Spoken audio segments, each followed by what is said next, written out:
성경 보겠습니다. 마태복음 1장 1절입니다.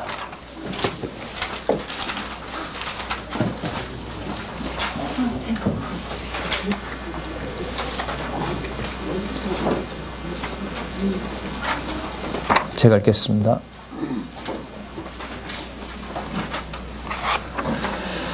아브라함과 다윗의 자손 예수 그리스도의 세계라. 한 절만 봤습니다. 교재는요, 박용기죠. 성경강론 13권 6704페이지를 보도록 하겠습니다.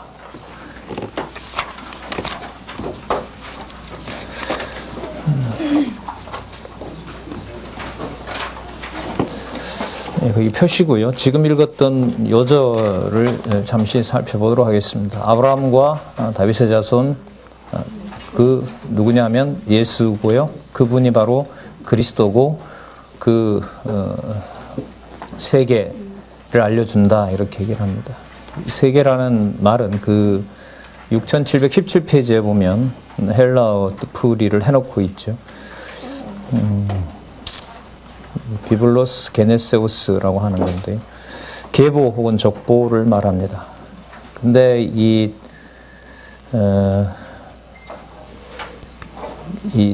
낱말은 좀 중요한 말입니다. 언약성취 섭리사에서 구약에 이미 약속되어 있는 바이기 때문에 신약 성경에 나와 있는 모든 헬라어는 그 원천이 전부 어쨌든 문자로 보면 히브리어입니다. 그 히브리어에 이미 세계라는 말이 나와 있는데 단순한 계보 이상을 의미합니다. 우리로 말하면 자손 땅 통치 언약을 다 포함하고 있는 말이다. 이렇게 정리를 하시면 세계라는 말도 어느 정도 수용을 할 수가 있습니다. 물론 가장 직접적인 뜻은 계보와 족보이고요. 그래서 이 말의 의미가 이제 사도행전 1장 11절까지 예수께서 이 지상에 육신의 몸을 입고 계시는 동안까지 이 개념의 비밀은 사실 밝혀질 것입니다. 뿐만 아니라 지금 읽었던 말씀은 우리 마태복음의 요절이죠. 이 낱말 속에 모든 게 담겨 있고 예수가 그리스도냐 라고 답을 하려면 마태복음 28장까지 전부 이 구절과 연결이 되어야 됩니다. 그래야 이게 요절이 될 수 있습니다. 그리고 이와 유사한 문장이 나오면 바로 1장 1절과 관련된 요절을 더 분명하게 해주는 것이다. 이렇게 보시면 됩니다. 여기는 이 아브라함, 다윗 이랬을 때 구약에 물론 나오는 사람들이죠. 맞죠? 예. 아브라함의 이름이 어디에 나오죠? 창세기에 나오죠. 창세기 어디에 나오나요? 11장에 나오죠. 그리고 12장부터 이제 시작이 되고, 다윗은 루키쯤 나오나요? 예. 근데 이 아브라함이 창세기에 있는 아브라함일까요? 선지서에 있는 아브라함일까요? 다윗은 루키 사무엘에 있는 다윗을 말할까요? 아니면 소선지서에도 있는 다윗을 말할까요? 다 같은 사람일까요? 다른 사람일까요? 같아요?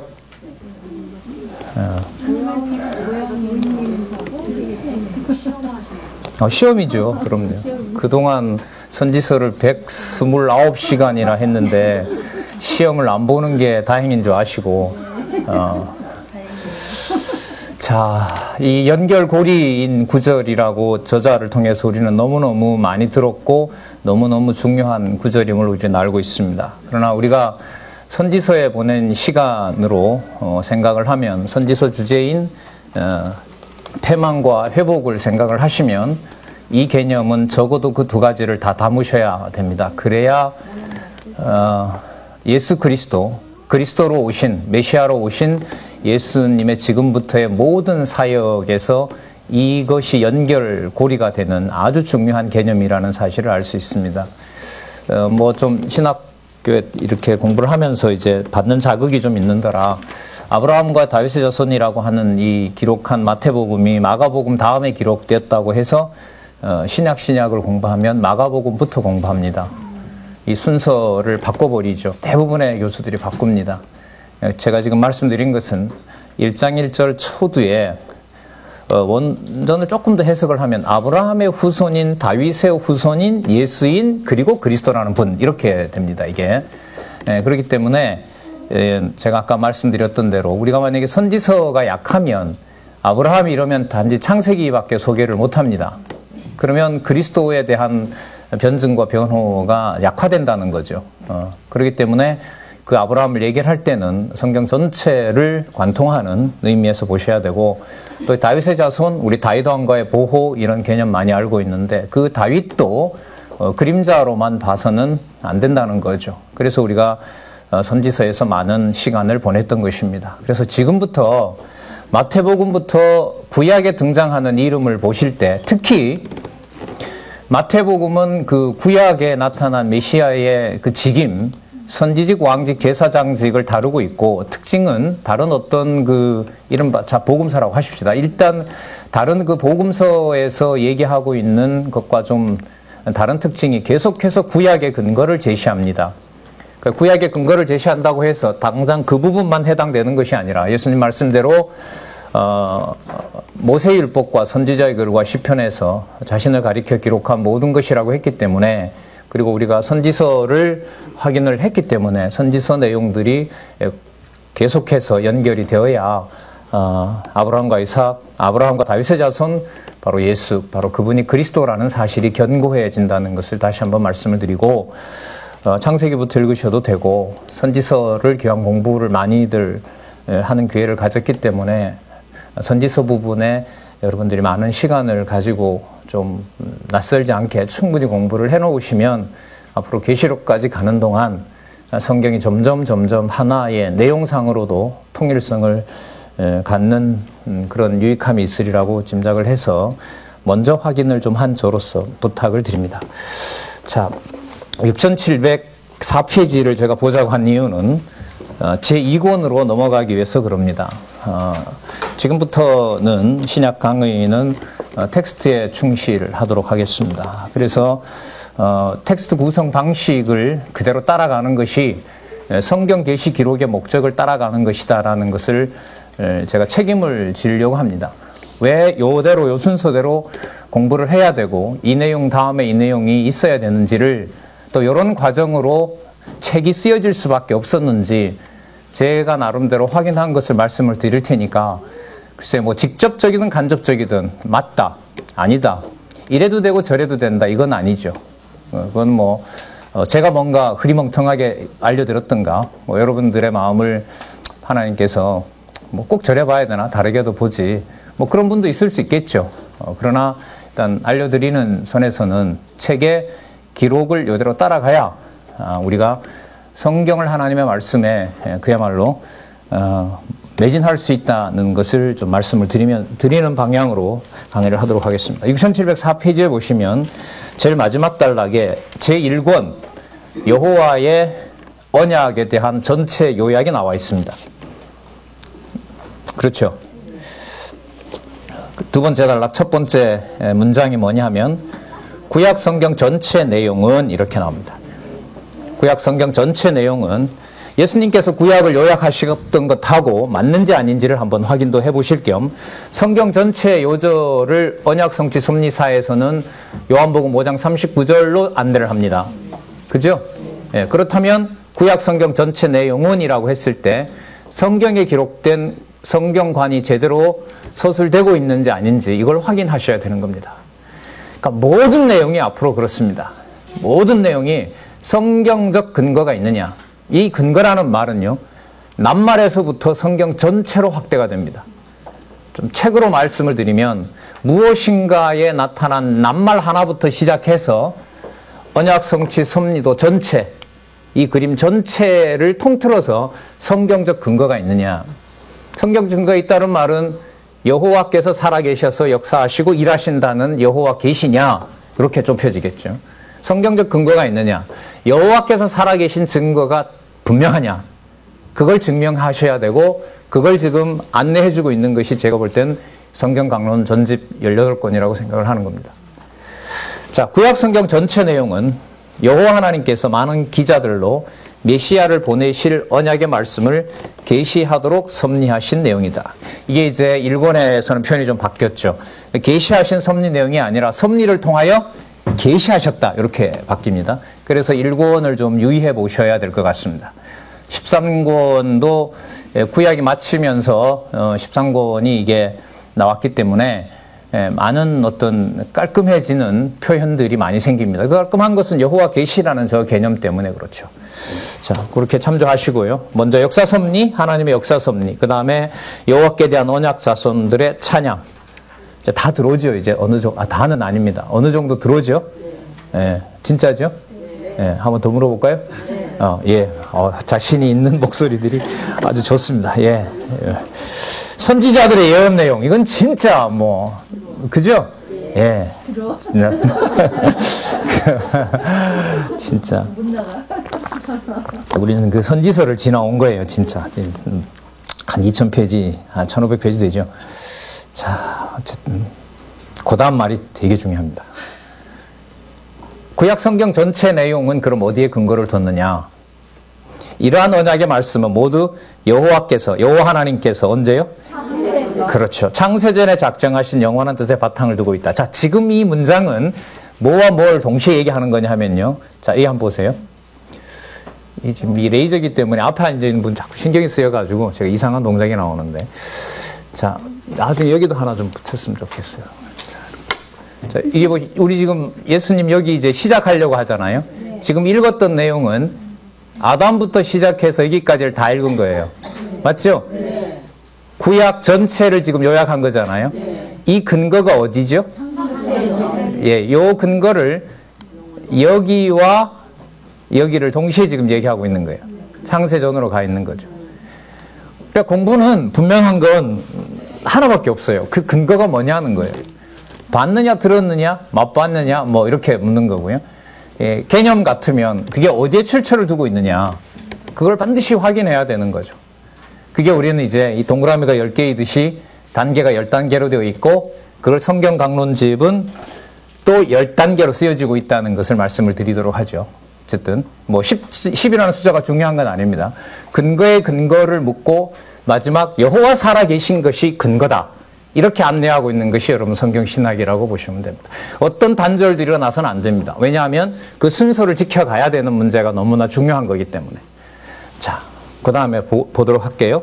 그래서 성경 개론을 공부하는 것과 저 그림이 따로 논다는 말은 이 그림에 대한 효용성이 떨어지는 거라고 저는 생각을 합니다. 여기 지금 두 개가 있죠. 여기도 있고 지금 여기도 있고요. 지금 교회 학교는 이거 이만하게 지금 그려놨는데 활용을 잘하고들 있겠죠.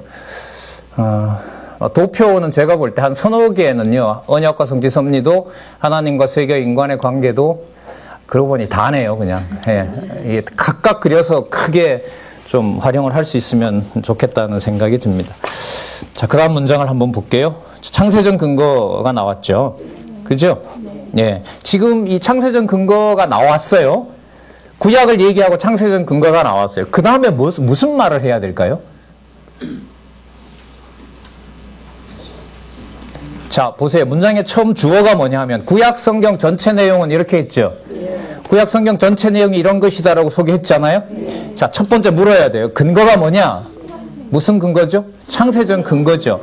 그럼 창세전 근거를 물었던 이유가 뭐냐 하면 구약 성경 전체 내용이 무엇이길래 내용상의 얘기는 했습니다. 그런데 구약의 본래 주제로 아직 안 들어갔죠. 구약의 본래 주제가 뭐죠? 여호와의 언약을 얘기하려는 거죠. 누구에 대한? 메시아에 대한. 그래서 이제 제2권 그리스도 성취로 가야 되는 거기 때문에. 자, 그래서 그 다음에 보세요. 이렇게 작정하신 뜻을 이루시려고 언약의 말씀을 계시하도록 섭리하신 것이다. 이 언약 계시 성취의 결과는 아담의 표상일 뿐만 아니라 아브라함과 다윗의 자손이신 예수께서 메시아로 세상에 오심으로 지상에, 자, 무슨 낱말이 나오죠? 하나님 나라, 곧 교회가 세워지는 것이다. 여기에 앞으로 올 2권 전체 내용이 여기 담겨 있는 거예요. 하나님 나라와 하나님 나라 곧 뭐라 그러죠? 자, 그 말은 한번 잘 보세요. 자, 지금 이 동그라미 하나를 얘기하면서 근거가 어디냐 하면 영원적 언약 성취, 여기를 하고 있는 거잖아요. 그죠? 그러면 지금 실체적 언약 성취로 지금 설명을 하고 있는데 지금 하나님 나라와 뭐라 그랬죠? 곧 교회라 그랬죠. 그죠? 교회는 여러분 예수님 재림하셔서 최후 심판까지 이루실 실체적인 내용이란 말이죠. 그러면 이 동그라미 전체를 말했고 바깥 그림을 근거로 잡았어요. 그러면 지금 이제 마감을 하면서 어디로 가야 되죠? 실체적 언약 성취인 하나님 나라와 교회, 곧 그리스도 성취를 말한 거예요. 그래서 지금 이 단락은 자, 바깥에 영원적 언약 성취, 창세전 근거, 그 다음에 구체적으로 거론하진 않았지만 창조와 심판, 그리고 구약과 신약 전체를 담고 있는 것이 바로 이 문장입니다. 이런 의미에서 이 말이 어려운 말은 아니지만 이 말이 담겨 있는 것을 풀어내려고 하면 쉽지가 않은 겁니다.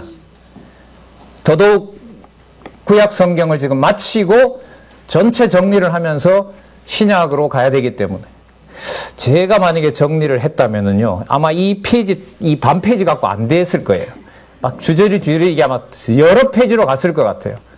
이 책이 성경 강론 전집이 가지고 있는 아주 독자들에게 유익한 점은 뭐냐면 정확하게 안내하고 그 다음은 공부를 유도합니다. 공부를 유도해요. 그래서 끝내는 게 아니라 끝내는 것이 아니고 어떤 방향으로 다시 돌아봐야 되고 무엇을 공부해야 되는지를 안내해 주고 있는 겁니다. 자, 하나님 나라 곧 뭐가 되죠? 교회 이렇게 되는 거예요. 그러면 여기서는 예수님의 이걸 예수 성취 교회, 예수 언약 교회 성취 이렇게 되어 있거든요. 이 동그라미가. 자, 그러면 실체와 관련된 저 부분을 하나님 나라와 이미 교회라고 예언되었다는 것을 설명을 하고 있는 거죠. 자, 이는 메시아를 보내신 하나님께서 언약대로 이루시는 여호와이심을 계시하여 택한 백성으로 여호와를 깨달아 알고 경외하며 섬기게 하시려는 섭리이다. 섭리 계시다. 이렇게 아마 끝났을 겁니다. 제 1권 개정판에 보시면. 자, 그럼 볼게요. 이상과 같은 언약 계시의 목적은 여호와 하나님께서 구약에 기록된 말씀대로 누가요? 메시아가 교회를 세우실 것을 확증해 주셔서 메시아가 교회를 세우는 주관자가 되시는 거죠. 설립자, 창립자가 되시는 거고요. 전능하신 하나님의 언약대로 이루시는 여호와이심을 택한 백성으로 하여금 깨달아 알고 그를 경외하며 섬기게 하려는 데 있다. 이러한 목적에 따라 메시아를 보내실 여호와의 언약에 대해 계시하도록 섭리하시고, 자, 이어서 메시아로 오신 예수를 통한 언약, 요즘은 예수의 의한 성취 이렇게 바뀌었죠. 예수의 의한 성취에 대해 계시하도록 섭리하신다. 자, 그리고 6705쪽에 그리스도 성취 신약 성경은 하나님께서 언약대로 성취하시려는 여호와이심을 계시하시려고. 자, 분명히 나오죠. 여호와 계시. 그 다음에 밑에 보시면 방법, 두 가지 방법이 있죠. 어떤 방법이 있습니까? 언약대로 출생하신 예수 그리스도의 사역과 또 누구의 사역? 오순절에 강림하신 성령의 사역. 아까 그게 하나님 나라 곧 뭐로 나왔어요? 교회 이렇게 나와 있어요. 그러면 여러분, 하나님 나라와 교회라는 말은 이 동그라미를 지금 두 개로 보고 있는 걸까요? 아니면 함께 보자는 얘기인가요? 그렇죠. 함께 보자는 거죠. 그러니까 구약 창세기부터 말라기까지 전체 내용이 바로 메시아에 대한 언약, 여호와의 메시아 언약이라고 하면 그 메시아 언약은 마태복음에서부터 사도행전 1장 11절까지든 사도행전 11장 12절부터 요한계시록까지든 이것이 분리가 된다, 안 된다? 안 된다는 거죠. 그럼 여러분 무슨 뜻이냐 하면 여러분들과 저에게 보혜사 성령께서 성경을 통하여 깨닫게 한다는 말은 뭐 동그라미만 하나다 이런 말을 하려는 것이 아니라 2000년 전에 오셨고 또 승천하셨고 장차 오실 메시아, 그리고 아버지 우편에서 교회의 유일한 머리 되시는 그리스도의 통치를 여러분들과 제가 있는 이 시간 세계 속에서 뭐 하는 거죠? 여호와께서 계시하고 있는 일이 지금 벌어지고 있는 겁니다. 그래서 자꾸 뭐 엄격하다 이런 말을 이제 자꾸 쓸 수밖에 없는 거죠. 이 그림을 보면 그럴 수밖에 없어요. 우리 이제 본문에 들어가서 차차 살펴보겠습니다만은, 자, 그 다음에 여러분 마태복음 1장까지 몇 페이지가 있나 한번 세어보세요. 한참 남았어요. 이거 아마 요 순서대로 가면 이거 뭐 연말까지 가도 못 갈 것 같아요. 제가 알고 있는 지식 자랑 좀 하면. 예. 자, 근데 그렇게 할 수는 없고요. 몇 페이지나 돼요? 뭘 6페이지예요? 10페이지 넘는데. 맞죠? 예. 6720페이지에 나오고 6700 5페이지 시작했으니까 몇 페이지나 되는 거 15페이지 다 지나서 뭐가 나와요? 14페이지 지나서 뭐가 나오죠? 아브라함과 다윗의 자손 예수 그리스도 세계라 이렇게 나오는 거죠. 10페이지 정도 되네요. 6717페이지까지 가려면 10페이지 정도 조금 넘습니다. 자, 그럼 이런 거 안 하고 그냥 마태복음 1장 1절 쓰면 안 될까요? 안 돼요? 꼭 있어야 돼요? 왜요? 연결시키기 위해서. 자, 수평으로 보면 연결이고요. 수직으로 보면 누구의 계시임을 확증해 주기 위해서. 그렇죠. 그러니까 마태복음 1장 1절 내용이 뭔가 보다가 훨씬 중요한 것은 바로 여호와의 계시로 읽으시기 바랍니다. 이 연구자로서는 제가 확인한 것은 누가 보더라도 마태복음 1장 1절은 인간의 문서가 아니라 창세전 하나님의 뜻을 문자로 계시하신 하나님의 말씀입니다.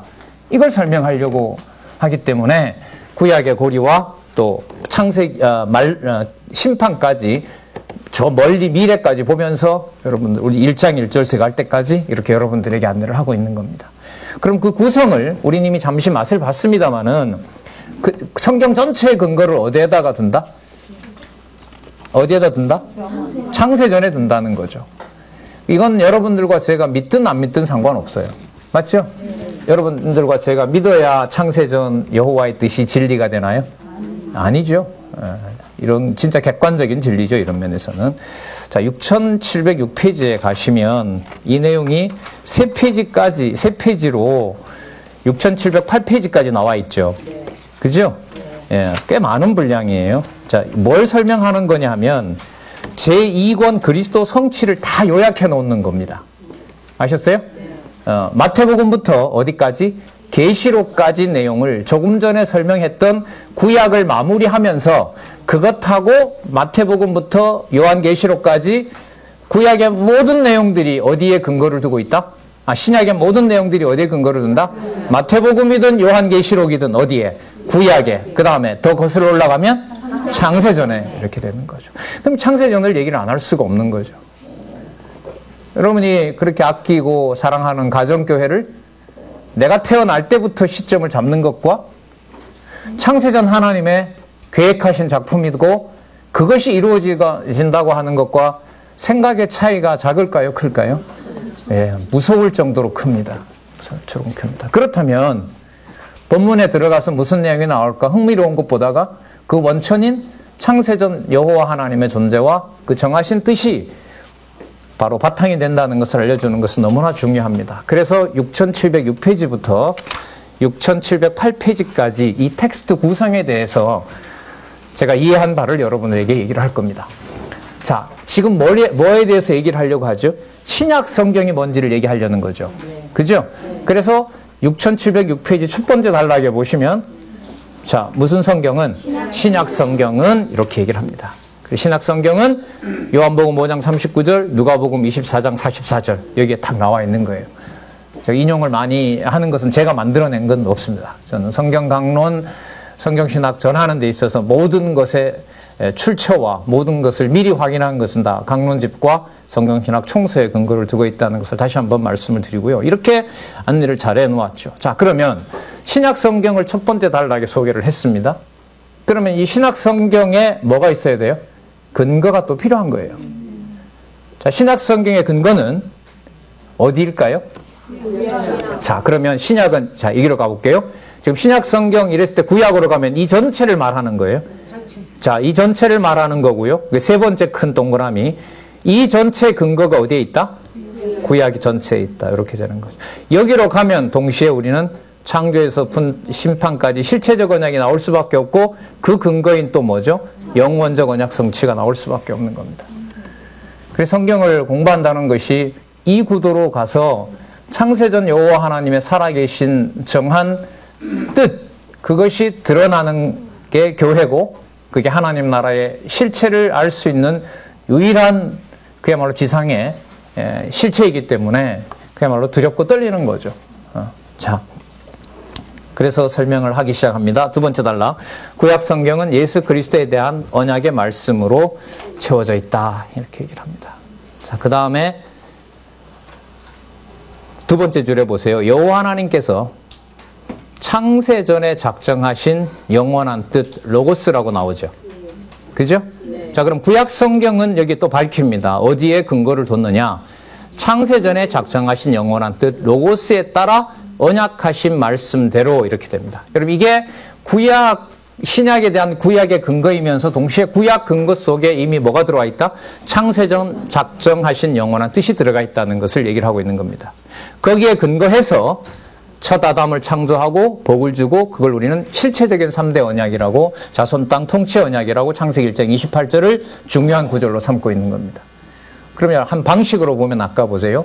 요한복음 5장 39절, 누가복음 24장 44절, 창세기 1장 28절, 그 세 구절만 우리가 생각이 나도 성경 전체를 안내해 주는데 너무너무 결정적인 요절들을 사용하고 있는 거죠. 그 방법을, 이런 공부 방법을 이 성경 강론집, 성경신학 총서에서 너무너무 잘 밝혀주고 있습니다. 그리고 그 근거를 바탕으로 한 20여 권이 넘죠. 이번에 또 무엇인가 2권 곧 나올, 우리 총회 때 나오잖아요. 그 서술 방식들이 성경을 공부했을 때 어떤 결과물이 나오는지를 보여주는 중요한 연구 도서들이 한 20여 권 넘게 또 있다는 거 여러분도 잘 아실 겁니다. 자, 그럼 보도록 하죠. 그러면 아담에게 줬던 실체적인 3대 언약을 이루시기 위하여 아브라함을 선택하죠. 그리고 좀 내려오면 창세기 12장부터 36장까지 모형적인 3대 언약이 나타난다고 하죠. 그 다음에 창세기부터 에스더가 나옵니다. 그죠? 자, 그럼 지금까지 보면 창세전에 작정하신 뜻, 로고스로부터, 신약이니까 로고스가 되겠죠. 헬라어니까. 로고스부터 지금 아브라함까지 왔고, 그 출처는 어디냐면 창세전 하나님의 영원한 언약에 바탕을 둔다. 이렇게 지금 보고 있습니다. 그것이 에스더서까지 이루어진 겁니다. 자, 그 다음. 이는 첫 아담에게 세우신 실체적인 3대 언약을 둘째 아담이신 예수 그리스도를 보내셔서 반드시 성취해 주신다는 언약의 말씀이다.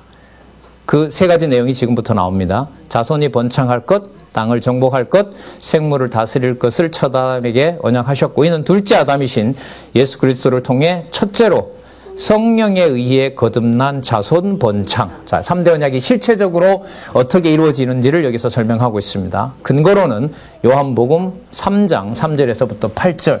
여기만 나올까요? 다른데 무수히 많을까요?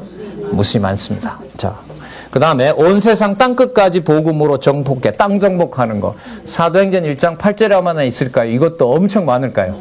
엄청 많습니다. 다예요, 다. 한두 단계만 건너면 요절 속에 다른 모든 게 다 엮여 들어올 수 있도록 안내를 해드리고 싶고, 여러분 그렇게 공부해 가시리라고 저는 확신을 하고 있습니다. 자, 그 다음. 하늘과 땅의 모든 권세를 주어 다스리게 하셔서 성취해 주실 언약인 것이다. 무엇이요?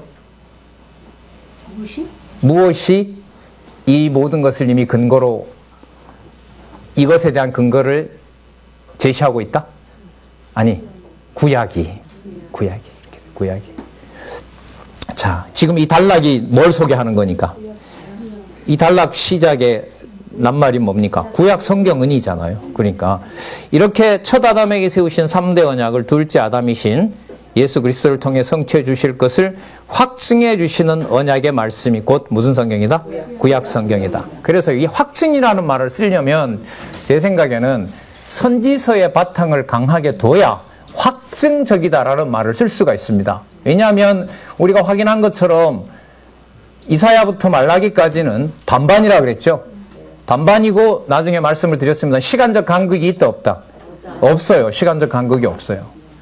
이것은 무슨 뜻이냐면 예수 그리스도께서 이제 마태복음부터 이루시는 사역의 내용에 보면 그것이 동시에 때리는 것과 싸매는 것, 뽑고 심으시는 것, 흩었다가 모으시는 것, 멸하고 세우시는 것, 패망시키고 회복시키는 것들이 그 모든 선지서의 내용들이 시간적 간격을 없애면서 그리스도에게서 온몸에서 동시에 성취가 되는 겁니다.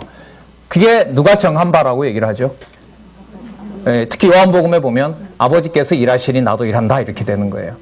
그 사역이 그러면 선지서를 빼고 과거에 있었던 다윗 당시나 솔로몬 당시 열왕기만 얘기할까요? 절대로 그럴 수는 없어요. 절대로 그럴 수는 없어요. 그래서 열왕기, 역대기, 에스라, 느헤미야의 모형과 실체감이 없으면 욥기에 들어가서 읽으면 제가 볼 때 절반도 이해가 안 됩니다. 그리고 거기에서 진전이 없으면 아가서 끝났을 때 야, 빨리 그리스도가 그 몸의 모든 것을 이루신다라는 어떤 열망을 가지고 이사야부터 시작해서 탁 열면서 열방의 이름이 드러나게 된다 라는 것이 나올 때 분명하구나, 이거 실체구나, 이렇게 여러분 억지 연결이 아니라 자연스럽게 연결이 일어날 수 있다고 생각을 합니다. 자, 두 번째 단락 설명을 했습니다. 근거인 구약입니다. 자, 그 다음에 여러분 세 번째 단락은 여기 뭐가 나와 있을까요? 이러한 구약 성경의 내용은 이렇게 나오죠. 그죠? 그러면 앞부분의 구약 성경의 내용은, 구약 성경은 어디에 대해서 초점을 맞췄습니까? 창세전 근거와 창세전에 작정하신 영원한 뜻과 그 다음에 첫 아담이 나왔죠. 실체적 언약이라고 했어요. 그럼 실체적 언약을 이루시는 마지막 아담이 초림도 되시지만 어디까지예요? 재림도 되는, 그러니까 창조부터 심판까지 그림을 다 포함하는 그림을 소개하고 있는 겁니다. 그러면 뭘 설명한 거예요? 제일 바깥 그림과 영원적 언약 성취와 뭐까지? 실체적 언약 성취 속에 들어있는 구약과 신약을 실체적 언약 성취에 맞춰서 설명을 한 겁니다. 그 관점에서 세 번째 구약 내용을 마지막 아담으로 오실 그 메시아, 그분의 실체적 언약과 연관해서 세 번째 단락에서는 섭리를 통한 언약, 찬양을 통한 언약, 예언을 통한 언약을 소개하는 거예요. 이건 이미 알고 있는데 이렇게 공부하시는 게 아니에요. 두 번째 단락에 창세전에 작성하신 영원한 뜻과 그것을 실체적인 3대 언약을 이루시는데 실체적인 자손, 실체적인 땅, 실체적인 통치 이렇게 됐잖아요. 그러면 이럴 때는 단지 신약에 있는 실체만 말하는 걸까요? 아니면 실체 언약을 해준 실체 언약을 받은 창조 당시 아담까지 다 포함할까요? 다 포함하는 거예요, 이게. 그러면 이렇게 잡으면 세 번째 단락 섭리를 통한 언약을 읽어 나갈 때 창세기 1장에 단지 아담이 나온다고 읽어야 될까요? 아니면 두 번째 단락에서 이미 저기 재림, 심판까지 간 실체적인 그리스도를 가지고 읽을까요? 후자죠, 후자인 거예요.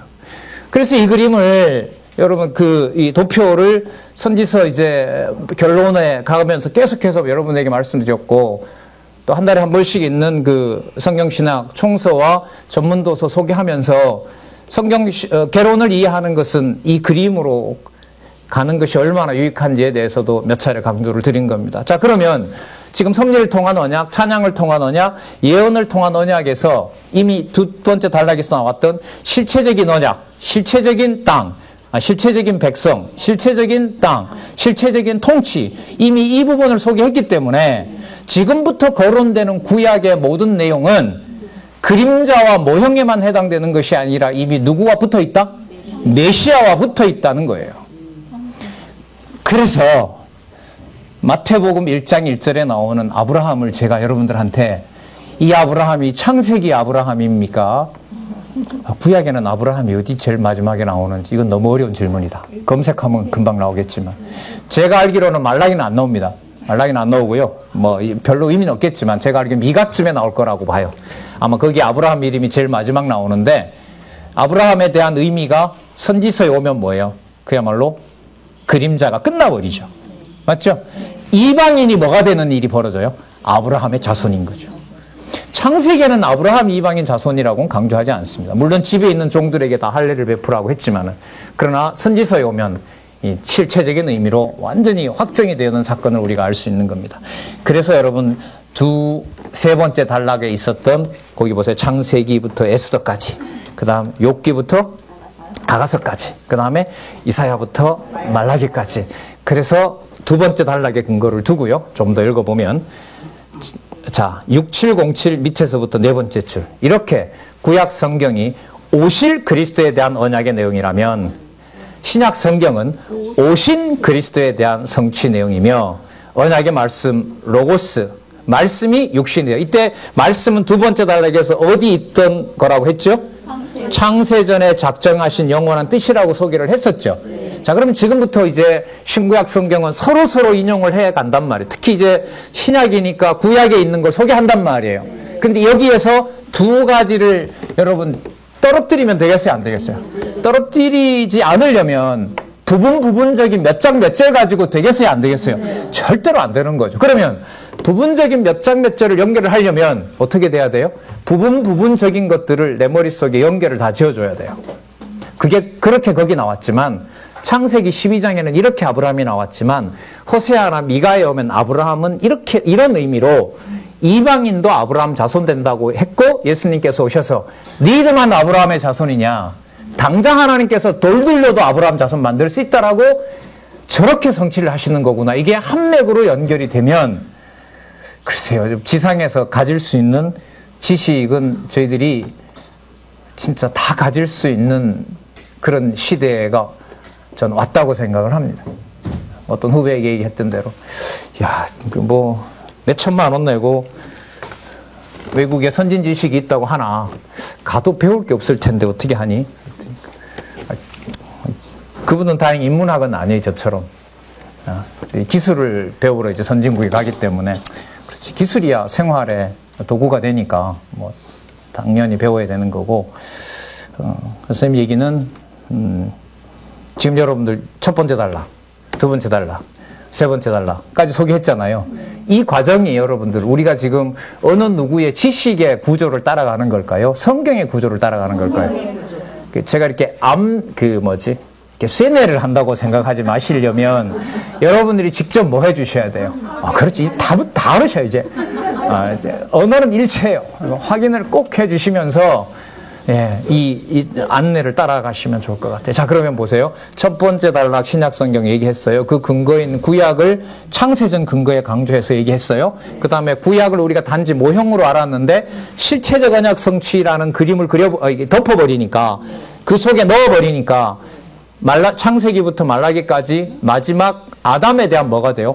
확증적, 아까 뭐라 그랬어요? 확증해 주시는 언약의 말씀 되는 거죠. 확증해 주신 언약의 말씀 나왔잖아요. 밑에서부터 네 번째 줄. 요거 이제 중요합니다. 지금부터. 우리가 선지서에 보낸 시간이 많기 때문에 확증을, 섭리를 통한 언약 가지고는 얘기하기는 아직 약해요. 자, 5대 속성을 지나면서 다윗과 솔로몬이 얼마나 애타게 메시아를 기다리게 하셨는지를 확인해야 돼요.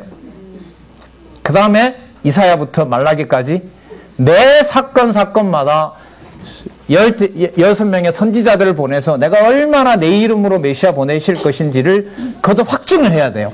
그래서 지금 여기 나오잖아요. 뭐 해주신 언약의 말씀? 확증해 주시는 언약의 말씀. 더 줄이면 확증적 언약. 이렇게 확증적 언약. 확증적 언약은 뭘 전제로 해야 돼요? 부분만 보면 돼요, 안 돼요? 그러니까 모형이었다, 확증이었다, 도대체 이게 무슨 말이냐, 이렇게 반론이 나온다면 얼마든지 지금 반론 나올 수 있어요. 구약이 모형이라며 뭐가 근데 확증이냐라고 하면 모형으로 시작해서 선지서에 오면 누구에 대한 확증으로 끝나고 있다? 그렇죠. 말라기가 여러분들 발표하셨지만 전부 확증적 언약 아니에요. 방법, 또 때, 전부 다 여러분들 확증되고 있잖아요. 그럼 확증적 언약이라는 말은, 자, 이제 네 번째 단락으로 가면요. 자, 뭘 소개하고 있어요? 신약 성경 소개하고 있죠. 그럼 여러분 아까 방식대로 보면 구약은 섭리를 통한 언약, 찬양을 통한 언약, 예언을 통한 언약이잖아요. 실체적 언약에 걸려 있죠. 예수 그리스도에 대한 확증을 하고 있죠. 그렇다면 마태복음부터 마태복음부터 사도행전 1장 11절까지 예수에 의한 성취 속에는 구약의 내용이 막연히 들어가 있다가 아니라, 자, 섭리를 통한 언약도 들어오고, 또 찬양을 통한 언약도 들어오고, 또 예언을 통한 언약도 적어도 예수에 의한 성취 속에 다 들어 있습니다. 자, 이렇게 질문을 드려볼까요? 마태복음 안에만 들어와 있을까요? 마가복음에도 더 들어 있을까요? 네? 그 분량을 나누면 안 될 정도로. 왜? 각각 목적이 다르니까. 그렇죠? 각각 목적이 다르잖아요. 마태, 마가, 누가, 요한복음 목적이. 자, 그러면 마태복음은 들어가 있지만 마태복음 1장에는 안 들어가 있을 수도 있어요. 이게 말이 될까요? 안 될까요? 절대로 안 됩니다. 절대로 안 돼요. 마태복음 1장에는 족보처럼 해서 구약에 많은 내용이 들어오지만 마태복음 28장에는 안 나올 거라고 생각을 해요. 그렇게 보셔도 안 됩니다. 안 돼요. 자, 지금 이게 무슨 말씀을 드린 거냐면 지금 이 책의 논리를 따라오면 그렇게 말을 할 수밖에 없어요. 그러면 여러분 이게 이렇게 한번 해볼게요. 지금 제가 드린 말씀이 뭐냐 하면 여기 자 여기 한번 볼까요? 예수 언약 요 그림 있죠? 십자가 옆에 있는 예, 십자가 옆에 있는 예수 성취돼 있죠. 예수 언약돼 있죠. 그죠? 이 속에 뭐가 다 들어있다? 창세기부터 말라기가 이 속에 다 들어있다는 거예요. 그럴 뿐만 아니라 창세기에도 들어있고요. 마태복음에도 들어있고요. 마가복음에도 들어있고요. 누가복음에도 들어있고요. 요한복음에도 다 들어있다는 거예요. 자, 그 다음에 다섯 번째 단락 있죠. 뭐가 나와요 이제? 그 단락 바로 위에 결론 문장은 읽어봐야 되겠습니다. 다시 말하면 신약 성경은 성자 하나님이신 예수와 또요 성령 하나님이신 보혜사 행적의 가르침의 내용이 기록되어 있다. 그러면 여러분 성령께서를 99번 썼는데 100번째 문장에 가서는 베드로가 사도 요한이 라고 한 번쯤은 관용을 베풀어서 주어를 바꿔도 되겠죠? 아니요. 안 되지. 그렇지. 큰일 나지. 좋습니다. 진짜. 마음에 드는 아부를 진짜 잘해주시네. 학점 같으면 진짜 이거.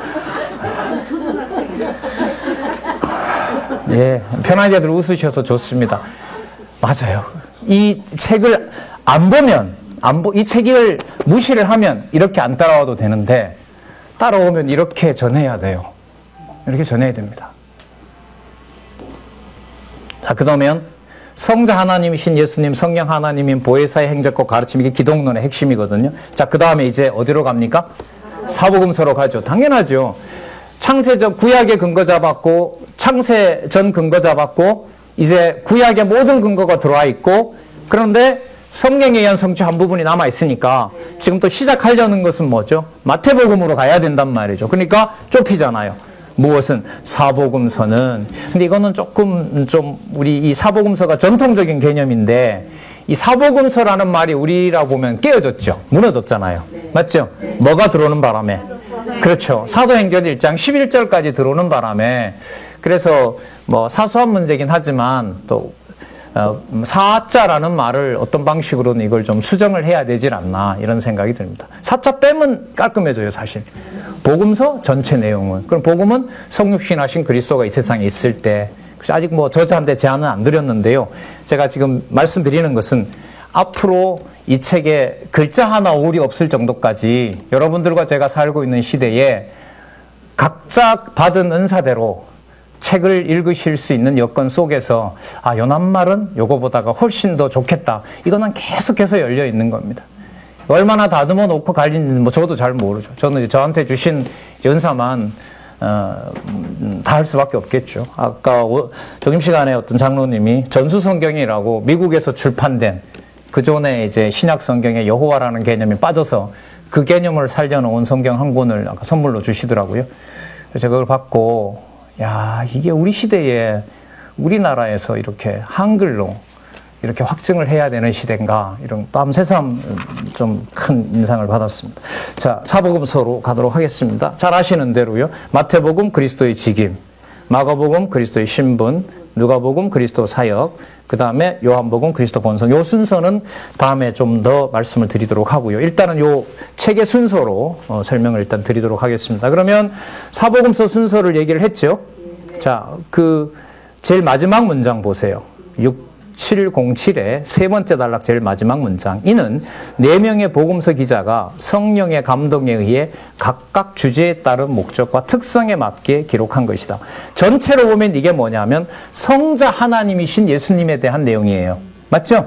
아까 왜 두 번째 단락 맨 마지막에 신약 성경을 이렇게 묶었잖아요. 성자 하나님이신 예수와 성령 하나님이신 보혜사의 행적과 가르침의 내용이란 말이죠. 자, 그러면 사복음서 내용은 그럼 4가지가 중첩되니까 공간복음이라고 해서 막 섞어버린단 말이죠. 칼빈 때부터 한 500년 전부터 그랬단 말이에요. 그게 이제 와해돼 버렸어요. 그게 의미 없는 일로 만들어 버렸어요. 적어도 1987년 의미분석 성경 개론이 나오면서 기독론에 있어서 500년 아니면 기독교 역사에 우리 그 신학원 우리 반도 지금 하고 있습니다만 기독론 이미 들어갔잖아요. 많이 들어갔잖아요. 2000년 교회사에 있었던 기독론의 논쟁을 끝낸 겁니다. 이런 걸 이제 좀 확인하려고 이제 근래 들어오는 사람들의 정보나 이런 걸 이제 돈 주고 팔잖아요. 그죠? 그래서 제가 가서 강의도 들어보고 했잖아요. 이 보통 사건이 아닌데 여러분 요 단락만 하더라도 세 번째 단락 사복음서가 그 끝에 보시면 4명의 복음서 기자가 성령의 감동에 이게 중요하겠죠. 자기 멋대로가 아니에요. 성령의 감동에 의해 각각 주제에 따른 목적과 특성에 맞게 기록한 겁니다. 자, 그러면 잘 보세요. 특성에 맞게 기록해서 그 순서대로 되어 있다면, 예? 마태 다음에 마가, 마가 다음에 누가, 누가 다음에 요한. 그것이 순서대로라면요. 사도행전에서부터 요한계시록도 그 원칙을 가져야 돼요. 그러지 않아도 돼요. 그렇죠. 그럼요. 그러면 마태복음이 안 풀리면 마가복음을 못 읽고 마가복음이 이해가 안 되면 누가복음을 못 읽고 누가복음이 이해가 안 되면 요한복음이 이해가 안 된다는 거예요. 그래서 여러분 이게 이제 저는 기독론의 교회사의 숙제를 푼 예가 바로 우리 성경 강론집으로 보면 6707페이지 세 번째 단락에서 제시하고 있다. 그런 주장을 또 한번 말씀드리고 싶습니다. 그러니까 삼직을 확증했기 때문에 간단히 말씀드리면 하나님의 아들이신 거예요. 그래서 마가복음 1장 1절에 어떻게 시작하죠? 하나님의 아들 예수 그리스도의 복음의 시작이라 이렇게 시작하는 겁니다. 누가복음은 그분이 하나님의 아들로서 하신 사역인 거예요. 사역. 세상에 태어나기 전부터 잉태됐을 때부터 예수께서는 뭘 하셨다는 거죠? 사역했다는 거죠. 사역했다는 거. 이것도 아주 흥미로운 부분이고 어마어마한 우리의 사고를 확장시켜줘요. 자, 여러분 아까 두 번째 단락을 꼭 염두에 두셔야 돼요. 지금 성경 계시로서 그리스도께서 성자 하나님이시다라고 하는 사실을 확증하기 위해서는 마태부터 요한 사도행전 1장 11절의 순서도 중요하고요. 사건의 연결도 중요하고요. 그 다음에 아까 두 번째 단락에 있었던 무슨 근거? 창세전 근거에 꼭 염두에 두셔야 마태복음 내용이 그 액면 그대로 보는 데서부터 자유로워질 수 있는 겁니다. 만약에 그렇게 읽지 않으려면 두 번째, 세 번째 단락, 특히 두 번째 단락 같은 경우는 필요 없어도 된다 이렇게 말하면 돼요. 본인이 증명하면 돼요. 두 번째 단락 빼도 된다 나는 생각한다. 그거는 우리들에게 매년마다 열려 있어요. 기지업 4월달 포럼이 바로 그거예요. 12월달쯤에 기지업에 전화 한다만 하면 되죠. 다음에 성경신학과 관련해서 제2제기를 할 시간을 주시겠습니까? 하시라고. 얼마면 되겠냐고. 한 2시간 돼야 그럼 하시라고. 총서 전체를 문제 삼아서 이런 부분에서 이것은 불필요한 것이기도 하고 이건 이미 신학에서 해결했고 맨날 독창적이라고 하는데 독창적이지 않을 수도 있다. 이거는 열려 있는 겁니다. 거기에 하나님께서 변호를 하고 지키게 하면 지켜지는 것이고 아니면 어느 날 한 시대에 있었던 에피소드로 끝나는 것이고 글쎄 제가 볼 때는 에피소드는 아니에요. 엄청난 일인 거예요. 자, 그 다음에 사도행전에서부터 요한계시록 소개를 하죠. 자, 잘 아시는 대로 교회를 세우게 하심으로 자, 한번 넘겨볼게요. 자, 6708페이지 히브리서 유다 나오고요. 요한계시록은 그리스도의 몸된 교회를 승리하게 하심으로 증거하는 내용입니다. 이렇게 성령께서는 여러 기자들로, 자, 주어가 성령이죠. 여러 기자들로 신약 성경을 기록하게 하시고 그 기록된 진리의 말씀 위에 그리스도의 몸된 교회를 세우도록 섭리하셨다. 자, 여기 보시면 그리스도의 몸된 교회를 세우도록 섭리하셨다. 그리스도의 몸된 교회. 아까 구약을 정리하면서 뭐라고 했냐면 하나님 나라 곧 뭐라 그랬죠? 교회라 그랬죠. 이거는 분리가 아니라 뭐로 보는 거죠? 하나로 보는 거죠. 하나로 보는데 그냥 믹스를 또 막 하면 안 됩니다. 일단 마태복음부터 요한계시록이라고 하는 그 길을 반드시 지나가야 된다. 전 이제 이 말씀을 양보할 수 없고 반드시 그렇게 해야 된다라고 이제 주장을 하기 때문에 여러분들이 연구원 대우를 해주는 거예요. 이래도 되고 저래도 된다. 여러분이 반박을 못하거나 제 말이 그게 맞다고 하면 전 더 이상 성경신학 연구소에 있으면 안 되는 거죠. 그리고 이 구도는 다 무너집니다. 꼭 이렇게 쓸 필요가 있어? 여러분 한번 숙제는 아니지만 한번 해보세요. 마태복음 1장 1절로 들어가는데 이렇게 안 써도 된다. 이런 분이 있었어요. 한 10년 전에. 이렇게 꼭 써야 된다고 하니까 이렇게 안 써도 된다 하고 본인이 한 달 후에 페이퍼를 만들어 온대요. 그 페이퍼를 만들어 왔는데 누가복음 1장만 해왔더라고요. 그래서 이러시지 말라고. 그래 홧김에 그렇게 하지 마시라고. 일단 적어놓은 연구소 순서대로 따라가자고. 따라가다가 보면 한계가 드러날 수도 있고 더 확증될 수도 있고 그거는 보혜사 성령 하나님께서 하시는 일이니까 그렇게 감정적으로 대하시지 말고 확인을 더 치밀하게 해주는 게 좋을 것 같아. 이렇게 말씀을 드렸는데 자, 그 다음 여러분 사복음서 내용 끝났죠? 그죠? 자, 그 다음에 사복음서 안에 뭐가 들어있죠? 예, 사복음서 안에 우리가 들어가려는 6709페이지에 뭐가 나와요, 이제? 예수의 성취로 이제 가야 되거든요. 그리고 제일 처음 뭐가 나와요? 마태복음 나오죠. 그리고 아까 성자 예수님 얘기가 나왔었잖아요. 그러면 마태복음 1장 1절부터 사도행전 1장 11절까지 성자 하나님 예수에 대한 내용을 밝히고 지나가야 된단 말이죠. 그래야 누구 사건으로 안 보고 인간 예수 사건으로 안 보고 누구의 아들, 하나님의 아들, 곧 하나님 로고스이신 분 이렇게 설명을 해갈 수 있기 때문에 자 6708페이지에서는 6708에서는 두 번째 단락에 자 보세요. 신약 성경의 핵심 내용은 성자이신 예수와 그러면 이후로 나타나는 모든 설명은 어디에 초점을 맞출까요? 성자이신 예수 이렇게 되는 거죠. 그럼 두 번째 성령이신 보혜사 그렇게 해서 예수스라는 말 속에 예수스 헬라어로 설명을 하고 있습니다. 여호와는 구원이시다. 그리고 여호와라는 이름이 등장한다는 것이고요. 자, 여호와는 언약대로 이루시는 여호와의 고유한 이름이고요. 그리스도는 기름 부음 받은 자라는 거고요. 자, 그 다음에 히브리어로 마시아크라는 말은 신약에서 크리스토스로 번역한 구속주의 명칭이고 요한복음 1장 41절, 4장 25절. 여러분 여기서 요한복음을 든 것은요, 제가 볼 때 의도가 있어요. 저자가 생각한 바가 있기 때문에 그래요. 왜냐하면 마태, 마가, 누가, 요한의 순서로 보면 마태복음 다음에 마가복음, 마가복음 다음에 누가복음, 누가복음 다음에 요한복음이고 요한복음 여러분 아시는 것처럼 주제가 뭐죠? 본성에 의한 성취죠. 그러니까 나를 본 자는 누구를 봤다? 그러니까 분리를 할 수가 없어요. 자, 그러면 요한복음을 근거로 들었다는 말은 결국은 예수께서 누구이시다? 자, 이 첫 번째 문장에 나와 있던 성자 하나님이라는 사실을 확정해 주기 때문에 여기다가 여러분 성경 구절을 능력이 없겠습니까? 저자가 10개 갖다 적어도 돼요. 그럼 독자들이 피곤하잖아요. 그러니까 본성과 관련해서 지금 이게 단락의 결론으로 가게 있기 때문에 예수 그리스도의 본성이 하나님이시다라고 결정짓는 어느 부분에 있는 본성에 의한 성취 부분의 근거인 요한복음 1장 41절과 4장 25절을 소개하고 있는 겁니다. 이런 부분들은 많습니다. 이 나올 때마다 좀 알려드리도록 할게요.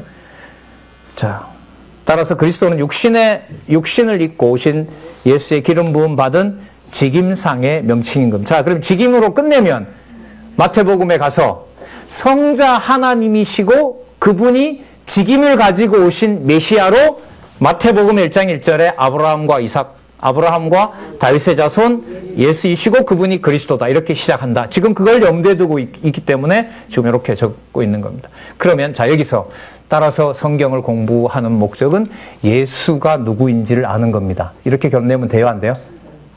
돼요? 돼요? 원사님? 그럼 앞부분에 다 날아가도 좋아요? 안 돼요, 여기서. 다시 어디로 돌아와야 돼요? 창세전 하나님의 영원하신 뜻을 계시하는 거다. 그래서 이 군더더기 같지만 이 말은 중요해요. 끝에 보세요. 6708 두 번째 단락에 맨 마지막 문장. 곧 하나님께서 여호와이심을 뭐 하려고? 이게 안 들어가면 안 되죠. 이거 빼버리고 읽어볼까요? 말 되는지? 자, 다시 말해. 곧 예수를 그리스도로 보내주셨다. 말 될까요? 안 될까요? 돼요. 읽어도 돼요, 그대. 그러나 하나님께서 여호와이심을 계시하시고라는 게 들어가고 안 들어가고는 매우 커요. 올라가느냐 못 올라가느냐, 여호와 계시로 가서 신본주의로 가느냐 인본주의로 끝나느냐, 그렇기 때문에 이게 민감하다는 거예요. 자, 이제 다 밝혔죠. 창세 전 근거부터 시작해서 마태복음 문 앞까지 데려다 놨잖아요. 맞죠? 문 앞까지 데려다 놨으니까 성경 계시 기록 목적도 아까 누구 계시다? 여호와 계시라고 다 나왔죠. 이걸 그럼 왜 그렇게 계시하셨느냐? 자, 그 목적이 그 다음에 나오죠. 결국 여호와 하나님께서는 구약을 통해 계시던 언약을 실체적으로 성취하도록 하시려고 예수를 그리스도로 세상에 보내주셨다. 다시 말하면 자, 첫 아담에게 세우신 실체적인 3대 언약을 둘째 아담으로 오신 예수를 통하여 실체적으로 성취해 주시려고 예수를 그리스도로 보내주신 것이다. 이는 여호와의 언약이 자, 역사적 사실로 성취된 것이다. 성취된 것이다. 이건 확정 짓는 내용인 거죠. 계시록까지 확정이 됐으니까. 자, 그 목적은 뭐냐? 이렇게 여호와 하나님께서 이 언약대로 성취해 주시는 목적은 택한 백성으로 하여금 예수께서 그리스도이심을 확실히 아는 믿음에 의해 영원하신 하나님이 언약대로 성취하시는 여호와이심을 깨달아 알고 경외하며 섬기게 하시려는 데 있다. 이렇게 해서 우리 6705부터 제2공 그리스도 성취 서론을 책의 구성과 관련해서 안내를 드렸습니다. 지금 이 단락이 하나, 둘, 셋, 넷, 다섯, 여섯, 일곱, 8개죠. 이 단락은 앞으로 안 나옵니다. 이렇게 8개 단락은 안 나옵니다. 언제 나오느냐? 신약 성경 끝날 때 8번 단락이 또 한 번 나옵니다. 그리고 대부분 6단락, 8단락. 왜냐하면 신약 성경 전체의 근거가 어디예요? 창세전에 있고 구약에 있다는 사실은 신약 전체를 설명하면서 이 동그라미를 설명했기 때문에 일단 다 마칠 때까지 참고 있는 거죠. 그리고 자, 1편 가시면 자, 여기 단락이 또 길게 되어 있죠. 자, 이렇게 나름대로 8단락은 아니지만 자, 8단락은 아니고 그 다음에 보통 단락들은 6단락, 3단락 이렇게 나눠집니다. 그 과정이 어떻게 그렇게 쓰여질 수밖에 없었는지 그것은 이제 다음 시간에 여러분들에게 다시 말씀을 드리도록 하겠습니다. 그래서 오늘 6705에서부터 6704, 6708까지 요 내용들을 같이 좀 확인해 주시면 고맙겠습니다. 자, 기도하겠습니다. 하나님 아버지 감사합니다. 신이 죽었다고 하는 이 시대에 성경을 절대진리 하나님의 말씀으로 받을 수 있도록 또 깨달을 수 있도록 무한한 은총을 허락해 주셔서 감사합니다. 진리도 사랑하되 하나님 살아계신 것을 확증하여 여호와 하나님을 영원토록 찬양하는 귀한 주의 백성들로 삼아주셨습니다. 또 보혜사 성령께서 저희들을 지켜주시기를 간절히 소원합니다. 예수님의 이름으로 기도드렸습니다. 아멘.